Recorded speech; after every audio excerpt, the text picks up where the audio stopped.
ఈ సందర్భంగా ఆర్కే రోజా మాట్లాడుతూ ప్రజల నుంచి మెడికల్ కాలేజీ ప్రైవేటీకరణపై నిరసనలు స్వచ్ఛందంగా మద్దతు తెలిపారని ఆర్కే రోజా అన్నారు.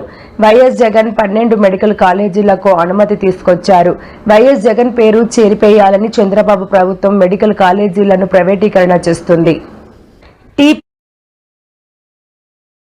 ఈ ప్రభుత్వం మెడికల్ కాలేజీల్ని ప్రైవేటీకరించడాన్ని ప్రజలు ఎలా వ్యతిరేకిస్తున్నారో ఇప్పటికైనా కూటమి ప్రభుత్వం స్పష్టంగా తెలుసుకోవాలని కూడా ఈ సందర్భంగా తెలియజేసుకుంటున్నా.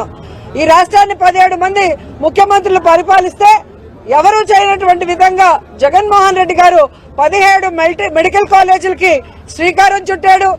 పర్మిషన్స్ తెచ్చి వాటిని కన్స్ట్రక్ట్ చేయడం కూడా జరిగింది. 7 పూర్తి చేశాడు. మిగతా 10 పూర్తి చేయాల్సిన బాధ్యత కూటమి ప్రభుత్వం మీద ఉంటే ఈ రోజు నాకు 40 ఏళ్ల సర్వీస్ ఉంది, నేను ఢిల్లీలో చక్రం తిప్పి హైదరాబాద్ కట్టానని చెప్పుకునే వ్యక్తి కనీసం 10 మెడికల్ కాలేజీలు కట్టలేకపోతున్నాడంటే ఎంత సిగ్గు చేయటో ఒకసారి మీ అందరు కూడా ఆలోచించాలి.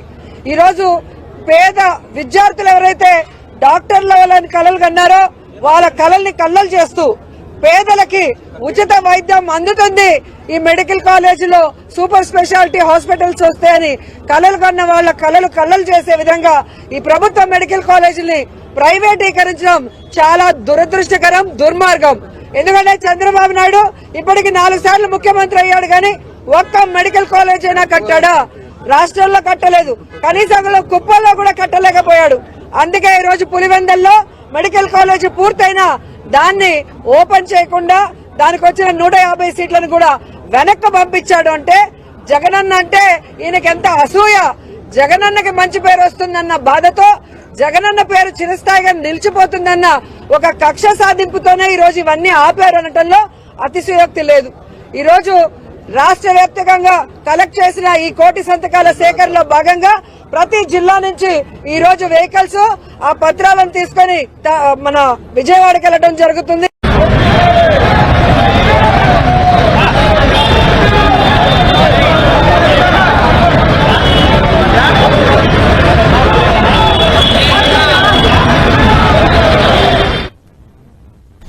మెడికల్ కాలేజీల ప్రైవేటీకరణకు వ్యతిరేకంగా వైసీపీ సమాచారం చంద్రబాబు నాయుడు గారు వస్తుందని దాన్ని ఈ రోజు మార్చడం జరుగుతుంది.